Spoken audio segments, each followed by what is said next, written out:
வணக்கம் நேர்களே, தஞ்சாவூர் சமையல் சந்தோஷனே. வாங்க உருளைக்கிழங்குல ஒரு போண்டா செய்யலாம். இந்த உருளைக்கிழங்கை நல்லா கழுவிட்டு இந்த சீவு கட்டையில் வச்சு நல்லா சீவணுங்க. இந்த மாதிரி சீவி வச்சுக்கணும். வெங்காயம், பச்சை மிளகாய், கருவேப்பிலை, கொத்தமல்லி, அரிசி மாவு, கடல மாவு, சோள மாவு, உப்பு, மிளகாத்தூள், மஞ்சத்தூள். வாங்க இப்போ இதெல்லாம் போட்டு நம்ம பிணைஞ்சிடலாம். ஃபஸ்ட்டு வெங்காயம், கருவேப்பிலை, கொத்தமல்லி எல்லாம் போட்டு நல்லா பிணைஞ்சிடணுங்க. நல்லா இதை நல்லா பிணைஞ்சாதாங்க நைஸாகவும் சூப்பராக இருக்கும். நீங்களும் இதேமாரி செஞ்சு பாருங்கள். ஸ்கூல் விட்டு வர்ற குழந்தைங்களுக்கு செஞ்சு கொடுக்கலாம். சீக்கிரமாக 5 நிமிஷம் 10 நிமிஷத்தில் செஞ்சிடலாங்க. இப்போ இந்த அரிசி மாவு, சோள மாவு, கடலை மாவு இதை போட்டுடலாம். நீங்கள் தேவைக்கு தகுந்த மாதிரி போட்டுக்கோங்க. ஒரு பச்சை மிளகாய் போட்டுருங்க. மிளகாத்தூள் நீங்கள் காரத்துக்கு தகுந்த மாதிரி போட்டுக்கோங்க. மஞ்சத்தூள், உப்பு போட்டாச்சுங்க.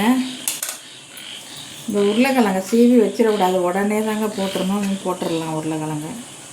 இப்போ இந்த தண்ணி ஊற்றாமல் நம்ம பிணைஞ்சிக்கிட்டு அதுக்கப்புறம் நம்ம தண்ணி வேணால் இப்போ ஊற்றி பிணைஞ்சிக்கலாங்க. இந்த தண்ணி ரொம்ப ஊற்றிடக்கூடாதுங்க, ரொம்ப கொலன்னு ஆகிடும். தண்ணி தெளிச்சுக்கிட்டு நம்ம பிணையணும். இந்த பாருங்க, இந்த மாதிரி உருட்டிடலாம். எல்லாத்தையும் உருட்டி எண்ணெயில் போட்டு எடுத்துடலாம். இந்த ஷேப்பில் கூட நம்ம இது பண்ணிக்கலாங்க. உருண்டையாகவும் நம்ம உருட்டிக்கலாம். வாங்க எண்ணெயில் போட்டுடலாம். அடுப்பு ஆன் பண்ணி கடாய் போட்டு ஆயில் ஊற்றிருக்கேன். இப்போ போட்டுடலாம்.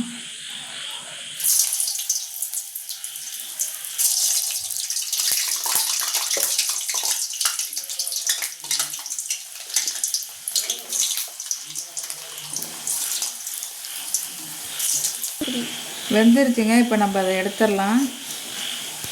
சூப்பராக இருக்குங்க, டேஸ்டியாக இருக்கும். உருளைக்கிழங்குல செஞ்சிங்கன்னா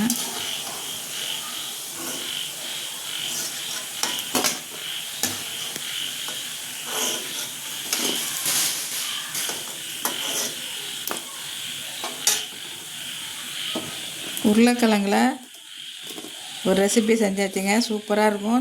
இந்த மாதிரி நீங்களும் செஞ்சு பாருங்கள், டேஸ்டியாக இருக்கும். இந்த வீடியோ பிடிச்சிருந்தால் லைக் பண்ணுங்கள், ஷேர் பண்ணுங்கள், சப்ஸ்கிரைப் பண்ணுங்கள். வாழ்க வளமுடன்.